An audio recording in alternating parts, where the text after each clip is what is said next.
જેનતા કે આપણે જાણ્યું છે અમે મેક્સિમમ પ્લાસ્ટિક પેન યુઝ કરું છું હેલા પેન કેમ આવી છે પ્લાસ્ટિક મેક્સિમમ અમે કામ કરું છું 3 ટકા પેન યુઝ કરું છું જેનતા કે રિફિલ નહીં હવાર अस्सी पेन में फीकी दઉં છું 3 ટકા યુઝ કરલો માસે દી માસ અનયુઝ કરીને લીડ ભાગી જાવ છે ફીકી દઉં છું જેના ଆମର એન્વાયરમેન્ટ લાગી ବହୁତ ખરાબ હે बहुत ખરાબ ହେଲା ଯଦି ତମେ କମ ସେ କମ 10 ટકા પેન યુઝ କରୁଛ રિફિલ କରୁଛ તેના ચલવા હતા કમ સે કમ તમે કેતે બરસ યુઝ भी કરો इला सब बहुत खराब है सस्ता आनुछु सुना एटा बहुत खराब है तो आजी गाड़ी गोटे नवा पेन आछे जेंटा हला हमर कार्डबोर्ड रु तयारी हला पेपर रु तयारी जेंटा कि तमे लिखि भी पारबो आराम रे और देखो पूरा चालू जे हला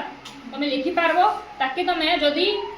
जेना रीतिक पसराले माटी रे तमे फिकी दउछो कि कार्डबोर्ड पानी रे भिजी गला फिकी दउछो देन इने मंजी लागि छ हला पछरे लेखाइने इने पछरे बीन्स लेखाइ छ अलग अलग प्रकार मंजी रो पेन मिलु छे मोटा आउ दु तीनटा अछि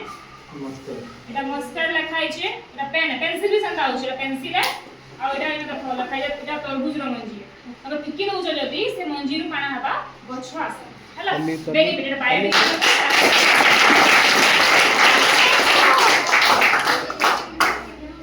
बहुत बढ़िया चलो